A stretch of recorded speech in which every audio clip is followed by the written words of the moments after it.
Hey guys, welcome back to the channel. Something a little bit different this week. This week is Mental Health Awareness Week. So I'm going to show you a little technique that you can use for what we might call self-observation or self-monitoring. Self-observation is probably a better word. Now, given the pandemic, the consequences of the pandemic, there's been probably, it's said, there's a record number of people that are suffering from anxiety and depression. So like I say, I'm going to show you how you can use this little tool which I learnt when I was an occupational therapist working in mental health services. You can use this little tool just to step back and look at things around you, look at your life, and hopefully it might help. So let's get started. So you'll see that I've just roughly drawn out a circle here and divided it into three areas: self-care, productivity and leisure.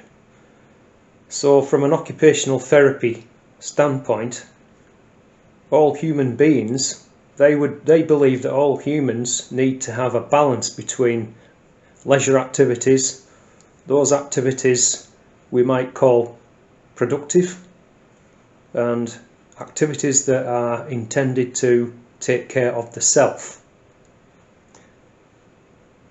Now you might see these are just examples, obviously everyone's different. But let's take this section here, leisure.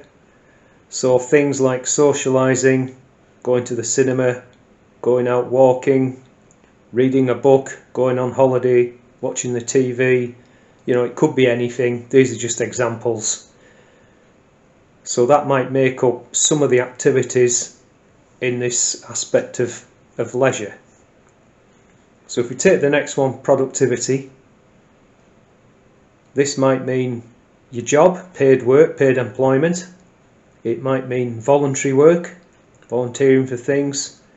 I've put here gardening because that's just my personal take on it. I sort of feel that a garden is a productive place, but for me it also crosses into leisure and probably also into self-care. So that's the other thing, that they're not set in stone. Some of these things blur into the other ones depending on the meaning to the individual.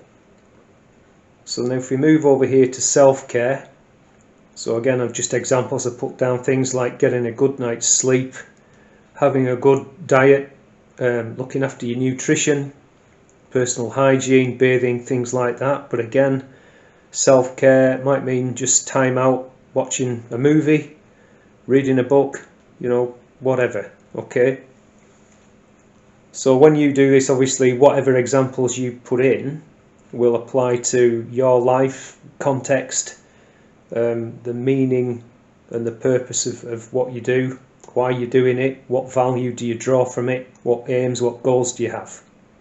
So really the idea behind it is that humans are seen as occupational beings.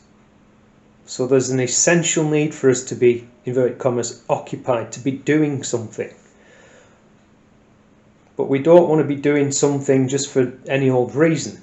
So when we do activity, we want to be engaging in activity that is purposeful and has meaning. This is very important. Activity that is purposeful.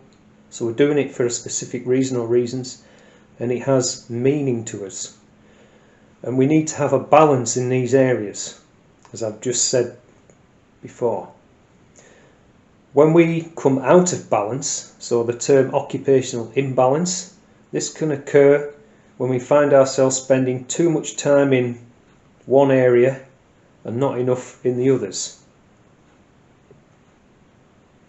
So let me give you an example. When I was working as an OT, I got a case of a chap who had recently retired, and as far as I remember he'd been sort of in factory work most of his life, and I think he used to work quite a lot of overtime. So this section here might have been half of his time if he was doing a lot of overtime on a regular basis. So obviously you can see that he'd have to then divide those two, leisure and self-care, into there which would be less, if that makes sense. Now what happened was, so when he retired, prior to that he didn't really have many hobbies, so his leisure time probably would be quite impoverished. I couldn't say in terms of, you know, kind of self-care, but certainly his leisure time was quite impoverished. I say he had very, very few, if any, hobbies. So it's pretty much work was his purpose, you know, to presumably provide an income, support his family. Excuse me. But yeah, so there wasn't much in the way of leisure that we identified, that hobbies that he was actually either engaged in or was interested in. So what happened was, because he wasn't working, you know, this area here had sort of gone, if you like. He quickly became very bored, and he then started to sort of go around the house doing the jobs that his wife normally did. So he was stepping into her role, if you will, I guess because he felt the need to be doing something to be productive. And the consequence of that is that they rapidly began to fall out. It kind of affected the relationship. He got quite depressed and quite anxious. His wife was pretty stressed. So that's really why he got referred. So what we tried to look at was, you know, recognising that he'd been a chap who'd been productive all his life pretty much. And because that had gone, somehow we needed to get that back. You know, whether it was voluntary or get another job or take up hobbies that for him might be personally meaning a sense of producing something, but also to increase by degrees new ideas to increase his leisure time. So with the pandemic and the lockdown, obviously you can see how that might have affected things in these three areas, because lots of people were furloughed, so they weren't at work. That meant leisure time increased massively, you know, so they had, you know, they might have had all this as leisure time.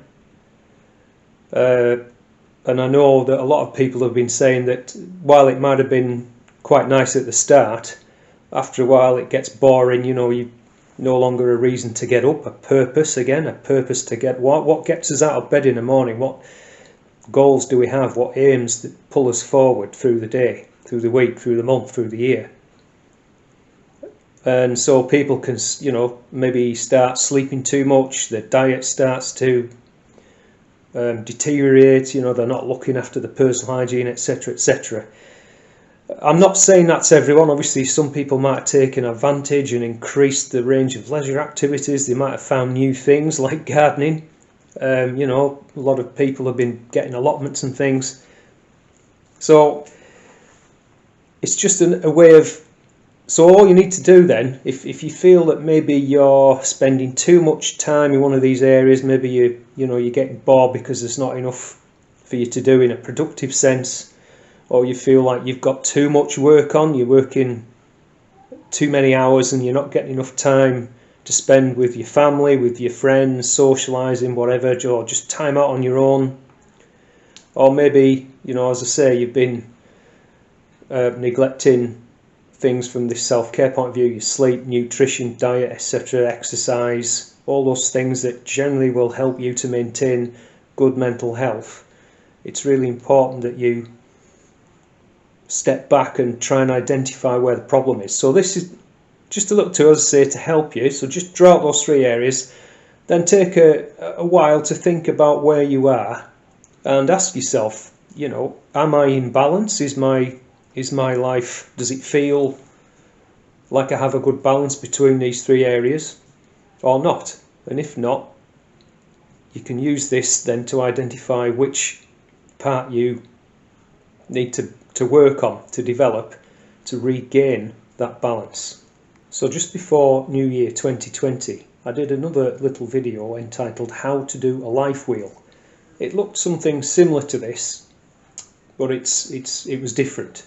But you can use this and the life wheel, you could use them together or separately, whatever, but they're just little quite simple tools that you can use to help you become better at what we call self-monitoring or self-observation, which is just this heightened awareness at any time that you notice what you're doing, what you're thinking, what you're feeling from day to day, week to week, month to month.